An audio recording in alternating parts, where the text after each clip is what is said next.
Alhamdulillahi wa kafa, thumma assalatu wassalamu ala abdihi alladhi istafa wa ala ali baitihi sadati syurafa ahli sidqi wal wafa wa ashabihi al-kiramin nubala wa tabi'ina lahum bi ihsan ila yaumil jazaa'il awfa.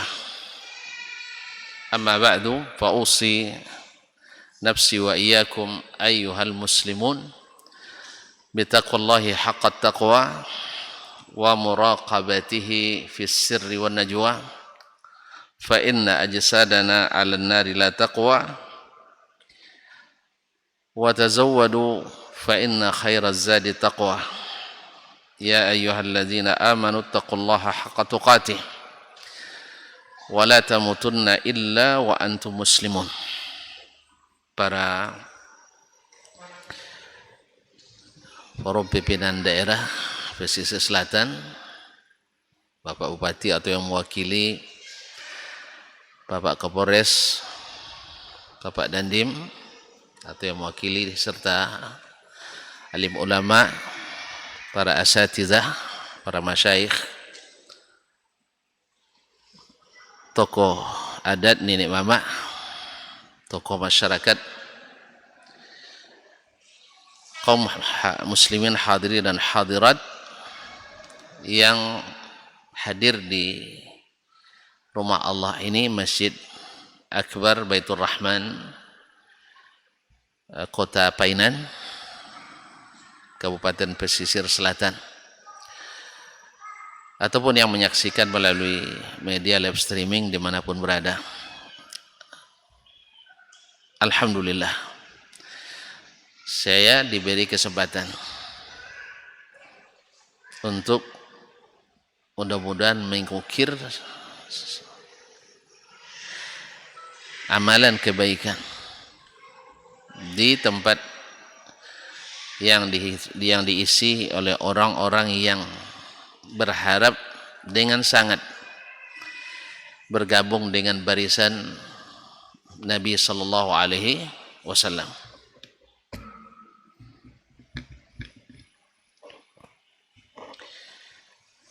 Cuman sayang waktu yang diberikan sangat singkat. Saya biasanya setengah jam itu muqaddimah saja. Ya, isinya tidak lama, 1/4 jam tambah 1 jam. Oleh sebab itu malam ini saya harus berhemat. Berhemat kata-kata, berhemat suara. Makanya mic-nya tidak boleh keras-keras. Bersyukur kita pada Allah SWT, pada malam ini kita bisa bersama. Sudah bisa kita bertukar senyuman saja, itu sudah luar biasa. Tambah bisa pula nanti berjabat tangan menggugurkan dosa-dosa. Bisa pula kita ibadah salat, baik wajib maupun sunat, berdoa dan memunajat, sehingga kita pulang dapat bingkisan istimewa. Qumu maghfuran lakum. Berangkatlah kalian dari majelis ini dalam keadaan diampuni dosa kalian. Mau kan? Ada yang tidak mau? Hah? Kita pasti menginginkan dosa kita diampuni. Maka bertahanlah sampai isya di sini. Insya Allah dosa kita diampuni. Oleh itu mari kita bersyukur. Berterima kasih kepada Allah, kemudian kepada siapapun yang terlibat menjadi sebab pertemuan ini. Mudah-mudahan dimulai dengan rahmat dari Allah, berakhir dengan ridha daripadanya. Amin. Bapak dan Ibu kaum muslimin dan muslimat, selawat dan salam kepada Nabi alaihissalatu wassalam, yang pada kesempatan ini kita bicara singkat tentang beliau. Sebenarnya berbicara dengannya tak akan pernah membosankan. Walaupun nanti kita sampai tengah malam, tidak akan bosan. Kalau tidak percaya, ayo kita coba. Ya, kita Kita batalkan saja batas sampai Isya. Kita batas sampai puas mendengar. Nampak tidak siap nampaknya. Iyalah, berarti meringankan saya. Kaum muslimin, mencintai Rasulullah sallallahu alaihi wasallam ini pembicaraan besar. Padanya kebahagiaan dunia kita ukir, dan keselamatan di akhirat kita harap. Karena berkaitan dengan syahadat kita. Pintu gerbang besar kita bergabung dengan umat yang diridai ini. Umat yang diridai ini. Wa raditu lakumul Islam dina. Apa pintu gerbang kita masuk ke dalamnya? Masuk ke dalam Islam. Orang mengapain? Bersyahadat. Antum bersyahadat mana? Sudah. Alhamdulillah. Bersyahadat. Asyhadu an la ilaha illallah wa asyhadu. Tidak apa lagi syahadat ya tuan-tuan. Nunggu akad nikah dulu baru mau. Nah. Wa asyhadu anna Muhammadar Rasulullah. Syahadat pertama tak akan diterima sampai syahadat kedua diterima. Syahadat kedua tak berlaku sampai syahadat pertama pun kita lakukan. Jadi dua-dua ini rukun pertama Islam. Siapa yang tidak bersyahadat tidak berhak masuk Islam. Kaum muslimin, kaum muslimat dirahmati Allah SWT. Nah, apakah semua orang yang sayang kepada Nabi sallallahu alaihi wasallam? Tadi dalam khutbah Jumat tadi saya sudah sampaikan. Apakah semua orang yang sayang pada Nabi beruntung mendapatkan syahadat ini? Beruntung tak?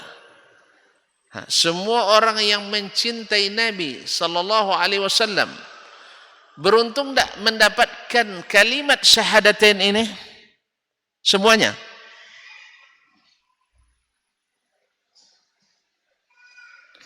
Iya.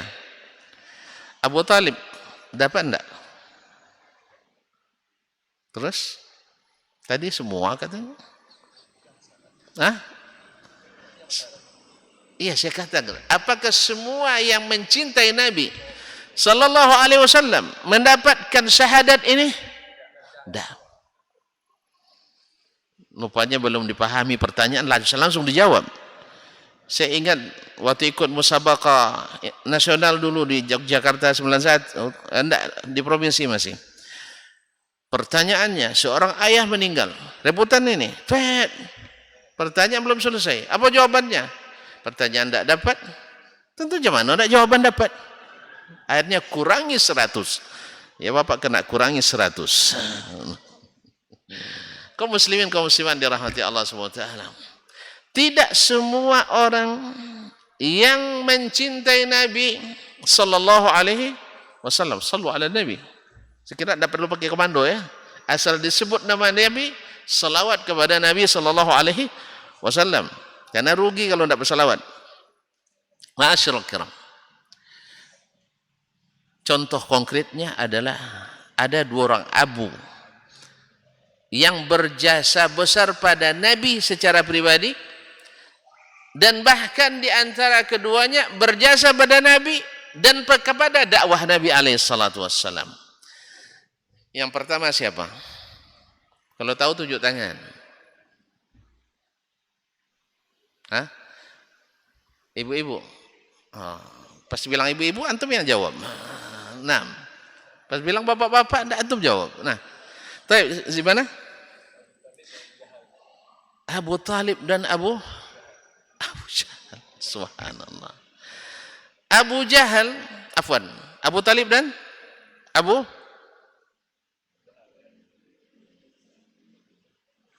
Baru khutbah di mana tadi? Jumat di mana tadi? Enggak di sini. Ah itulah. Buka rekaman lagi. Nah, Abu Lahab.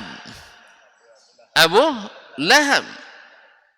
Saking sayangnya pada Nabi sallallahu alaihi wasallam, ketika Nabi lahir dia merdekakan hamba sahayanya sebagai balas jasa. Karena dia pertama yang mengabarkan kelahiran Nabi sallallahu alaihi wasallam. Siapa namanya? Abu Lahab. Enggak, siapa nama hamba sahayanya? Yang akhirnya menjadi ibu persusuan Nabi sallallahu alaihi wasallam. Nah, jauh lagi. Thuwaibah. Thuwaibah, tak apa-apa. Dah, dapat setengah. Baik. Antum suka warna apa? Saya punya warna ungu ada, abu-abu pun ada, hijau ada, kuning ada, biru ada, merah pun ada. Antum pilih yang mana? Jangan lama, waktu kita habis. Tidak ada injury time-nya. Hah? Terserah saya. Kalau gitu saya picingkan mata. Rela menerima? Taib. Nah, Masya Allah. Masya Allah. Jazakallah khair. Syukran. Abu Lahab mencintai Nabi karena memang dia paling mirip dengan Nabi sallallahu alaihi wasallam dan paling sayang pada ayat dan Nabi sallallahu alaihi wasallam. Abu Talib bukan hanya mencintai pribadi Nabi, bahkan membela dakwah Nabi alaihi salatu wassalam, tetapi tidak beruntung mengucapkan asyhadu an la ilaha illallah wa asyhadu anna muhammadar rasulullah. Kalau tuan-tuan punya waktu panjang, saya nak cerita panjang. Cuman waktu tuan-tuan persingkat, terpaksa saya bicara singkat. Mudah-mudahan yang singkat ini bermanfaat. Satu, di sini kita ketahui bahwa cinta itu terbagi dua. Cinta pada secara naluri, cinta secara tabi'i, fitrah. Cinta yang bersifat fitri. Allah menciptakan kita senang kepada orang-orang yang tampilannya, nah gimana? Yang suka berpenampilan handsome, sah? Kan apa katanya dalam pepatah? Sukanya mata tengok yang ranca. Iya nak, suka selero kayak yang lama. Biasa, naluri. Makanya dalam Asy-Syama'il Al-Muhammadiyah, kalau tuan-tuan baca kitab ini, kadang kan Imam At-Tirmizi ketika bercerita tentang Nabi, orangnya pertengahan, tidak tinggi terlalu dan tidak pula pendek. Kulitnya putih seperti sandu. Matanya bulat. Bila menatap, tak puas kita menengok. Rambutnya ikal panjang sebahu. Selalu tersenyum dan bersifat pemalu. Lebih pemalu dari anak dara, apalagi anak dara zaman sekarang. Ya kalau anak dara zaman dulu bila nengok laki-laki menunduk, kalau anak dara zaman sekarang bila tengok laki-laki menyeruduk. Beda memang, beza. Kaum muslimin dan muslimat dirahmati Allah. Nabi lebih pemalu daripada anak dara karena beliau yang katakan al-haya'u la ya'ti illa bi khair. Malu tak datangkan kecuali kebaikan. Marahnya tidak membuat dia mengucapkan kata-kata yang tidak baik, caci maki. Tak suka melaknat. Tak suka berkata yang tidak senonoh. Bila memberi selalu berlebih. Bila menagih selalu memberi waktu dan tangguh. Bila orang bersalah kepadanya, belum minta maaf, dia sudah relakan. Kalau nak makan, kasih makan. Dia sebagai pimpinan tertinggi dalam perang, kelaparan besar, sampai ikatkan batu di pinggang. Tetapi makanan disiapkan untuknya, tetapi dia umumkan untuk seluruh tentaranya, 1.600 orang. Makanan hanya untuk 5 atau 6 orang, seekor kambing. Kan beda, orang Arab sama orang kita, kambingnya beda makannya. Sebab orang Arab seekor 5 orang, orang Indonesia seekor 5 RT. Habis itu nak melawan orang Arab pula kecerdasannya. Nah, kaum muslim, iya. Orang kita kambing seekor cukup untuk 5 RT. Kalau orang sana seekor kambing cukup untuk 5 sampai 6 orang. Pasalnya kita makan nasi pakai kambing, mereka makan kambing pakai nasi. Tahu bedanya? Hah? Awak nasi 1 baskom, kambingnya 2 potong, kuahnya banyak. Sah? Kalau Arab enggak, kambingnya 1 baskom, nasinya satu suap. Mana yang cerdas? Kaum muslimin, kaum muslimat dirahmati Allah. La ilaha illallah Muhammadur Rasulullah. Apakah beliau makan dulu? Secara aturan boleh saja, dia sebagai pimpinan tertinggi dia makan dulu, dan dia dalam kelaparan besar. Tetapi apa yang beliau lakukan? Ayuhan nas, wahai seluruh pasukan, ghada'ukum inda Jabir, ayo makan siang di rumah Jabir. Jabir menengok itu, pontang panting dia pulang, ngadu sama istrinya, yang Nabi mengundang seluruh pasukan semuanya. Ya, abang bilang apa tadi? Udah bilang ngece apa? Saya bilang tadi makan untuk 5 sampai 6 orang. Terus Nabi umumkan, itu urusan beliau. Kalau Nabi yang bilang, tidak usah khawatir. Masya Allah, Nabi yang sendokkan, mereka makan 10 orang karena rumahnya kecil, tidak besar. Selesai seluruh anggota makan, baru Nabi dan sahabat terdekat yang berpangkat-pangkat itu makan. Bisa kita enggak? Hah? Bupati terakhir makannya? Kalau bisa, insya Allah periode kedua tak perlu pakai duit lagi. Nah, kalau pakai duit misalnya, kan di sini enggak ada yang pakai duit, ya kan? Di sini. Nah, periode kedua dipilih orang. Apa sebab? Orang dah tahu, belum kita makan, beliau tak makan. Tapi kalau sempat, dah kenyang, dia tak peduli sama kita. Hati yang parah. Nah, kaum muslimin dan muslimat dirahmati Allah SWT. Nabi alaihissalam kasih makan mereka semua, baru selesai, baru dia dan sahabat-sahabat besar seperti Abu Bakar dan Umar makan. Allahu Akbar. Nah, yang seperti ini dicintai atau tidak? Dicintai. Kita dengar ceritanya saja sudah mencintainya. Dan ini sama semua orang, muslim pun atau yang bukan muslim. Makanya Michael HR dalam kitabnya 100 tokoh terkemuka dunia letakkan Nabi di urutan pertama. Tokoh terkemuka dunia. Apa sebab? Orang yang selalu memikirkan orang lain, bahkan tidak memikirkan dirinya sendiri. Yang ketika terdengar suara di waktu malam yang mencurigakan, sahabat baru menyiapkan pelana kudanya, Nabi dah selesai menengok sumber suara. La alaikum, tidak usah khawatir. Ini Nabi alaihissalatu wassalam. Jadi bukan beliau tidak main tunjuk saja, tidak. Nabi pergi, ini menunjukkan dia seorang pemberani dan siap menanggung resiko demi keselamatan rakyatnya.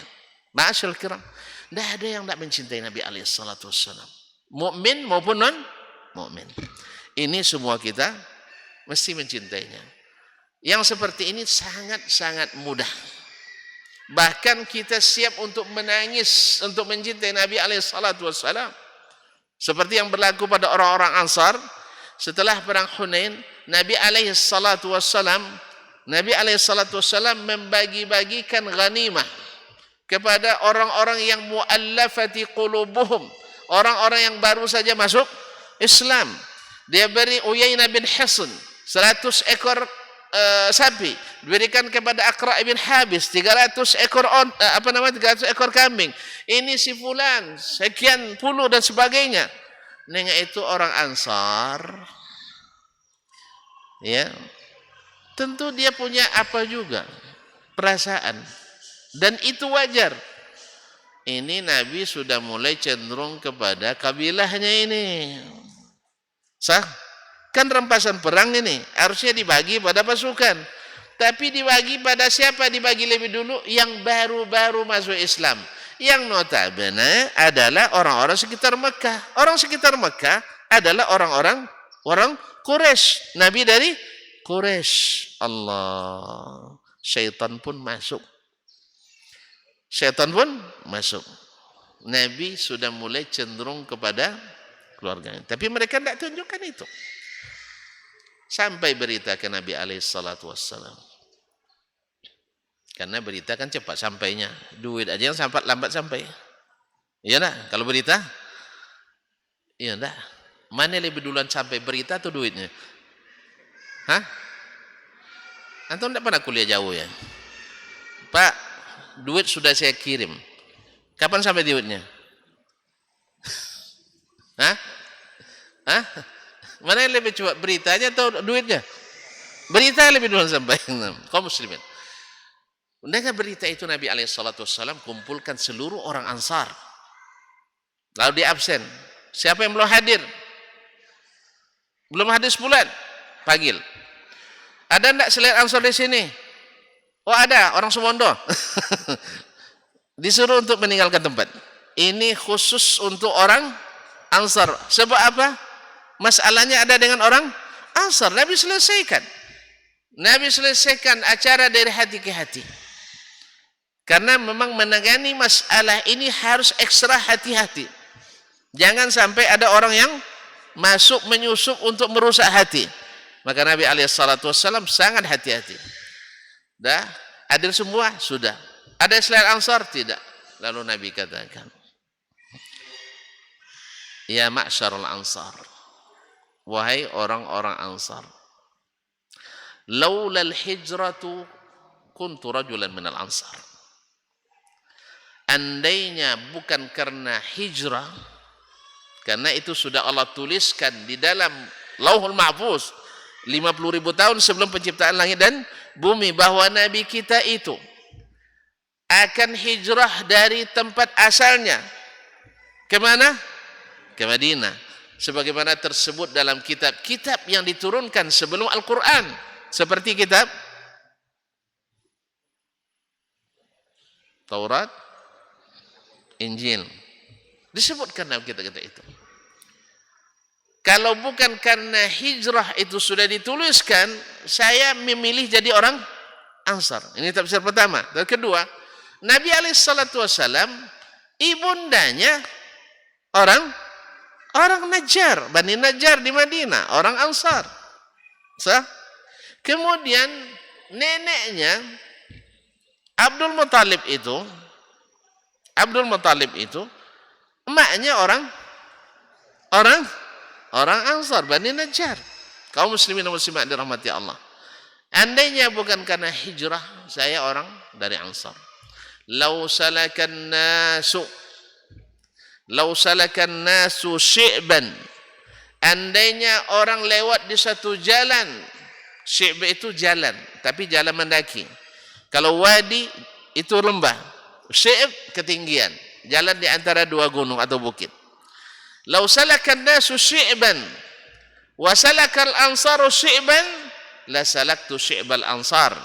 Andainya orang-orang lewat di satu jalan dan orang Ansar ikut di satu jalan yang lain, saya ikut jalan orang Ansar. Allah bicara di hati-hati ini. Kemudian Nabi lalu ingatkan, alam takunu dhallina fahadakumullahu bi. Bukankah dulu kalian itu tersesat jalan, lalu Allah beri hidayah dengan aku? Kan tidak perlu dijawab ini. Ini jawab saja dalam hati. Dulu kita sebelum mengaji, sesat kita. Tidak tahu apa yang kita buat. Hanya mengikut-ngikut yang dilihat. Apakah ada hujah atau dalil atau tidak. Tapi setelah kita mengaji kita tahu. Ternyata kita dalam kondisi berbahaya. Apa sebab? Capek beramal ternyata SK tidak ada. Saya nak tanya ya bagi yang PNS. Kalau tak ada SK bisa dapat gaji? Ada gaji? Tidak ada yang PNS nampaknya. Baik, yang ada SK-nya, kalau diamalkan tak sesuai SOP, cair dana? Hah? Tidak cair. Oleh sebab itu, kita berkepentingan pastikan SK-nya dan pastikan petunjuk teknis dan pelaksanaannya. Kalau ada SK, tak sesuai SOP, tak cair dana. Demikian juga beribadah dan berkeyakinan. Bila tidak ada SK, jangan harap ada pahala. Dan bila ada SK tak sesuai dengan SOP yang telah digariskan, jangan harap cair pahala. Cuman masalahnya kaum muslimin dan muslimat subuhat timbul ya, karena pahala itu baru cairnya nanti di akhirat. Dan sifatnya manusia suka berspekulasi. Sah? Saya sering mengikuti seminar motivasi selama di Madinah. Kalau tuan-tuan mau sertifikat, lumayan banyak yang saya punya. Ya, waktu pulang itu satu koper khusus isinya kertas, ijazah dan sertifikat. Rasanya ketika selesai seminar menjadi orang kaya sukses, waktu itu langsung keluar bikin bisnis langsung jadi orang kaya.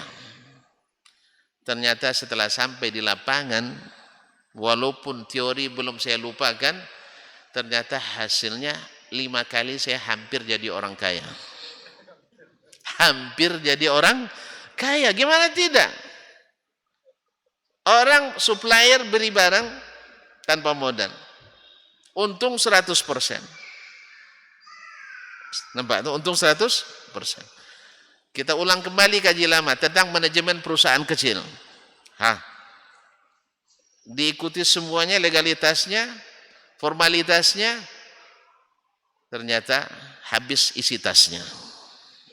Nah, come kalau bahasa kaminya, come jadi orang kayu. Tidak jadi. 5 kali Pak. Saya akan coba lagi.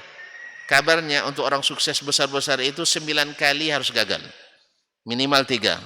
Kan baru 5 kan? Kayaknya tidak punya waktu lagi. Tidak usah lagi ya. Jadi kaum muslimin dan muslimat dirahmati Allah. Kita suka berspekulasi. Jangan-jangan ini baik. Benar. Sah? Tapi ketika sampai di hadapan Allah Tabaraka wa Ta'ala, di situ terbukti. Oleh sebab itu, saya sarankan untuk saya sendiri. Saya memakai metode tidak mau lagi berspekulasi. Ya, tidak mau berspekulasi. Pastikan SK-nya, pastikan juknis dan juklaknya. Agar kita melangkah ke akhirat benar-benar dengan keyakinan yang kuat. Kaum muslimin. Habis waktu. Alarm saya belum bunyi. Ya, saya pasang alarm 5 menit sebelum berakhir waktu. Taib. Kita lanjutkan. Taib. Kaum muslimin dan muslimat. Oh, ada minuman untuk saya? Satu aja. Syukran, jazakallah khair.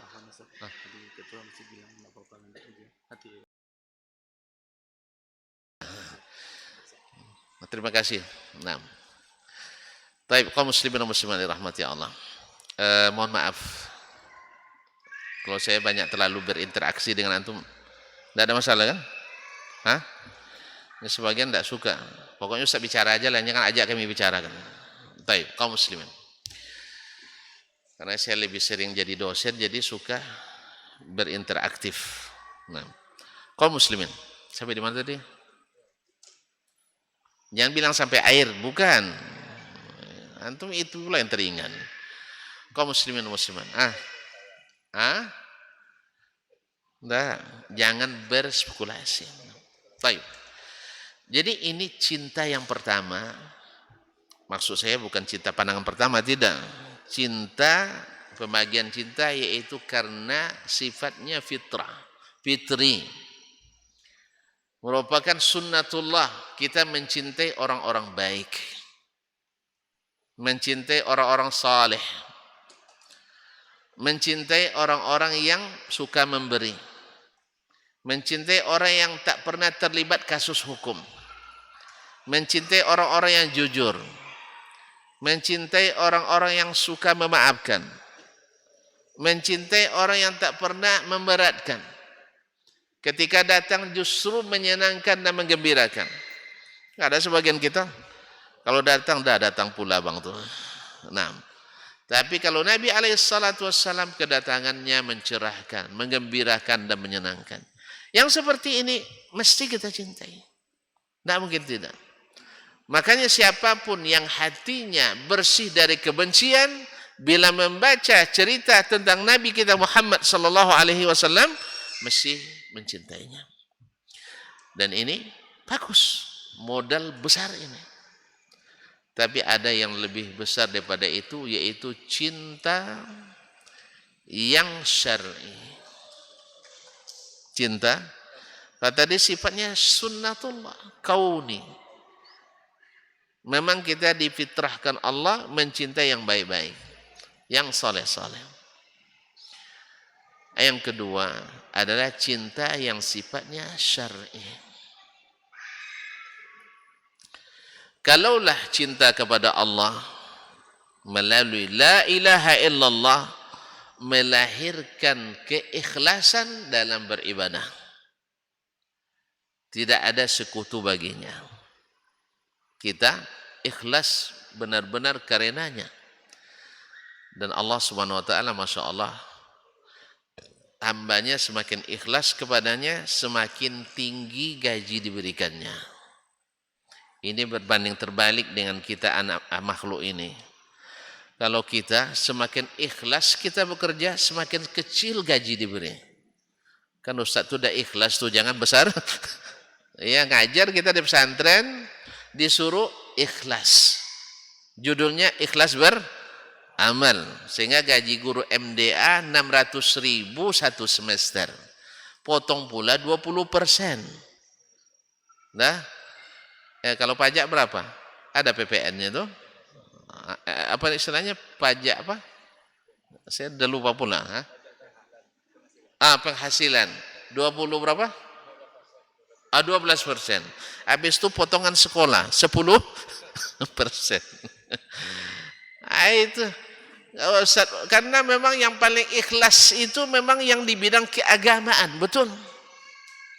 Sehingga kadang-kadang juga berlaku yang tidak adil. Kalau saintis yang datang ngisi itu dikasih 5 juta sedikit. Tapi kalau ustadz agamis yang ngisi dikasih 500 ribut. Kok banyak sekali katanya. Itu di kaum akademisi pun itu terjadi. Kaum muslimin dan muslimat. Yang sayangnya ustadz pula yang seperti itu.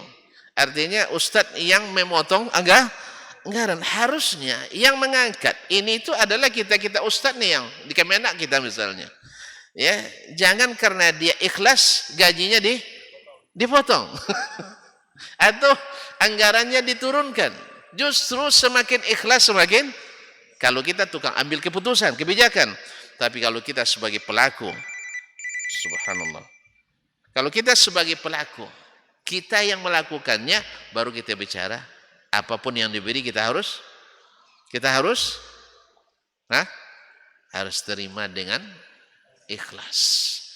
Tapi kalau pimpinan jangan bicara ikhlas. Bicaranya jaga keikhlasan orang. Balik ke tadi. Dengan syahadat la ilaha illallah, ikhlas kita beramal. Allah beri gaji lebih tinggi. Nah, ketika kita bicara tentang cinta kepada Rasulullah sallallahu alaihi wasallam, apa hasilnya? Kita akan mendahulukan petuahnya dari keinginan kita sendiri. Kita akan mendahulukan syariatnya dari pendapat kita sendiri. Kita akan mendahulukan ajarannya dari hawa dan keinginan kita sendiri. Nah, ini yang tak didapatkan oleh pamannya Abu Talib. Dia tahu bahwasanya kebenakannya Muhammad sallallahu alaihi wasallam sadiq, benar. Mereka yang mengatakan ma'ahidna minka kadziban qat, kamu tidak pernah berbohong selama ini. Masa berjualan tidak pernah menipu, pas-pas beragama menipu, tidak mungkin. Apa keuntungannya? Justru dosa yang didapat. Tetapi dalam sebuah syairnya Abu Talib mengatakan laulal malamatu, kalau bukan karena takut dicela secara adat dan tradisi turun-temurun, maka saya akan bersaksi bahwa Muhammad adalah Rasul. Allahu Akbar. Ada yang meragukan cinta Abu Talib pada Nabi? Ada yang meragukan cinta Abu Talib pada Nabi? Enggak. Datang orang Quraisy kepadanya, ya Abu Talib, kami tidak tahan lagi dengan apa yang dikatakan Muhammad.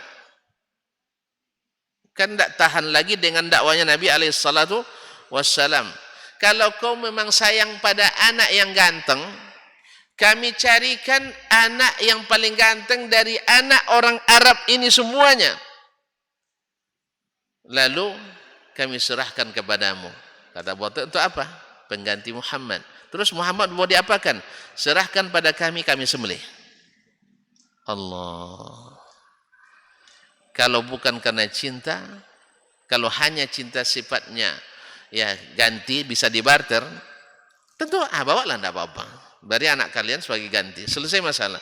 Nah, Abu Talib tidak terima, betul-betul hebat kalian. Saya ambil anak kalian supaya saya kasih makan, saya gemukkan, kalian ambil anak saya untuk kalian kuburkan. Di mana otak saya, akal sehat kalian? Jelas? Kalau yang benci sama beliau setelah berdakwah seperti Abu Lahab, dia tidak peduli, ikut justru menyakiti Nabi alaihissalatu wassalam.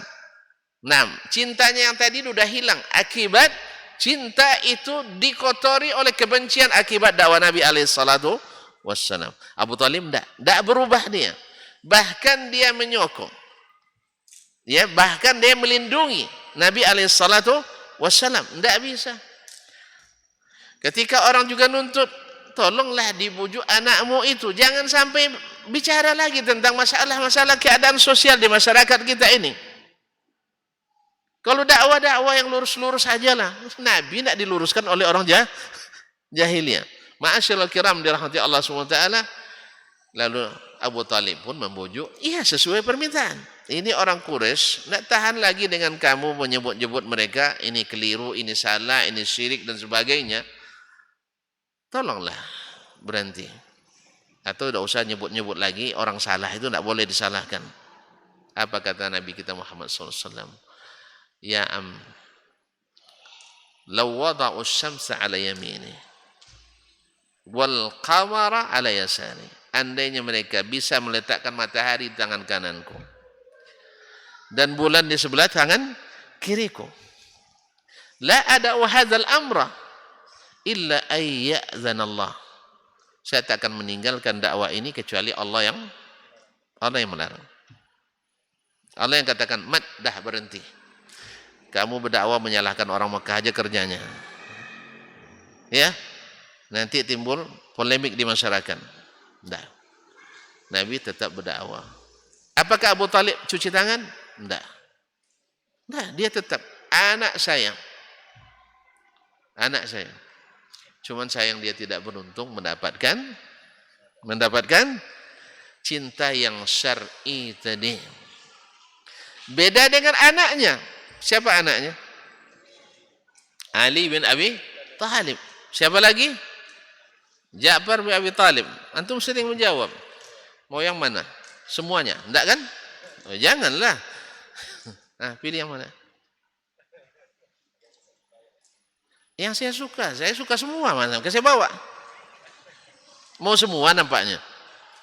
Hah? Antum sekolah di mana? Nukasir di mana? Pekanbaru. Wih, jauh tampangnya banyak. Berapa tampang ke sini? Berapa ongkos ke sini? 200. Taib. Nah. Pakai uang makan juga? Barakallahu fiik. Masya Allah. Taib. Kaum muslimin, kaum muslimat dirahmati Allah SWT. Sampai di mana tadi? Ja'far. Yang anehnya Ali bin Abi Thalib. Umur masih terhitung anak-anak. Umur berapa dia masuk Islam? 9 tahun. Atau 10 tahun. Ada yang mengatakan 7 tahun.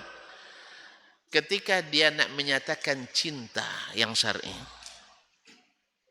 dia bilang kepada Nabi, "Ya Muhammad, astasyiru abi." Wahai Muhammad, saya nak masuk Islam, cuman minta pendapat ayah. Kata Nabi SAW, "La tastasyir abak." Jangan minta pendapat ayahmu. Ayahmu lemah dari sisi ini. Takut hinaan orang. Takut celaan masyarakat. Padahal dicela tak dicela? Sah? Dicela tak dicela? Kalau orang Islam, kan yang kita ikuti jelas wahyu dari Allah Subhanahu wa taala. Sebab pencelaan itu tak satu pun nabi dan rasul yang lepas dari celaan. Cuman nabi tidak membalas dengan celaan. Dimanapun kita hidup, asal menegakkan kebenaran, pasti dicela oleh ahli kebatilan. Mesti. Oleh sebab itu, cuman Nabi mengajar kita, jangan balas kekerasan dengan kekerasan. Balas dengan adab dan kesopanan. Orang tua kita menentang dakwah misalnya. Semakin dia menentang, semakin berbuat baik kita kepadanya. Ada di antara tokoh kita yang mendiskreditkan, semakin taat kita pada aturan. Selesai? Tidak juga selesai. Nabi SAW sudah sunnatullah. Oleh sebab itu jangan tanya ayahmu. Kalau kau masuk Islam, katakan. Akhirnya beruntung Ali bin Abi Thalib yang masih kecil menyatakan asyhadu an la ilaha illallah wa asyhadu anna Muhammadar Rasulullah. Dia dahulukan mengikut Nabi karena itulah konsekuensi cinta. Ya, kalau cinta, kalau sudah masuk jatuh cinta, yang di mulut kita serahkan, apalagi yang di saku. Sah? Oleh itu kaum muslimin dan muslimat, akhirnya Abu Talib beruntung, Abu Talib tidak beruntung, Ali bin Abi Thalib beruntung.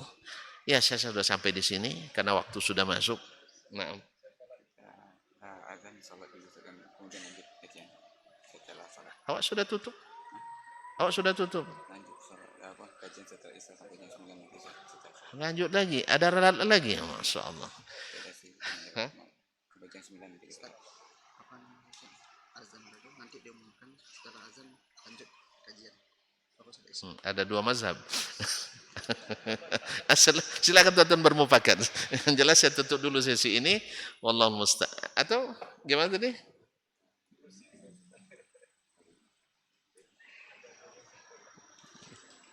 Nah, gimana? Yang pertama ada Apa itu? azan salat kemudian lanjut setelah. Azan, salat, habis itu pulang. Kajian lagi kita lanjut saya. Lanjut lagi. Ya Allah, saya kalau lanjut lagi dah panas mesinnya. Payah berhenti. Baik, insyaallah taala kita ini kan kalau memang tuan-tuan sepakat, asal jangan nanti asam lambungnya kumat. Baik, insyaallah taala kita sambung selepas salat Isya bagi yang punya kesempatan dan waktu. Bagi yang tidak, yang tadi insyaallah sudah mewakili sebagai khulasah, sebagai ringkasan. Jadi ada cintanya, sifatnya kauni, tabi'i, fitri. Itu semua orang pasti akan mencintai Nabi alaihissalatu wassalam. Tapi baru terlihat nanti mana yang beruntung bila mencintai Nabi secara syar'i sehingga siap untuk mengikuti Nabi dalam segala hal, walaupun kadang-kadang harus mendapatkan celaan dari orang yang tidak paham. Karena memang seperti kata pepatah Arab, an-nasu aduwwu ma jahilu. Manusia itu cenderung memusuhi apa yang tidak mereka ketahui. Oleh sebab itu hidupkan ilmu terus. Sebab kalau kita sudah tahu, kita akan mau. Terima kasih dan mohon maaf. Wabillahi taufiq wal hidayah. Wassubhanakallah bihamdik. Asyhadu an la ilaha illa anta astaghfiruka wa atubu ilaik. Wassalamualaikum warahmatullahi wabarakatuh.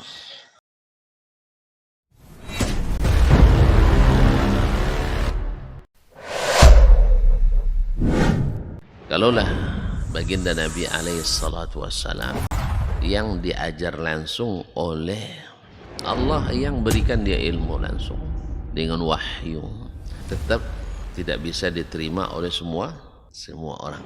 Innallaha la yarfa'ul ilma intiza'an yantazi'uhu min qulubil ibad, walakin yarfa'ul ilma biqabdil ulama.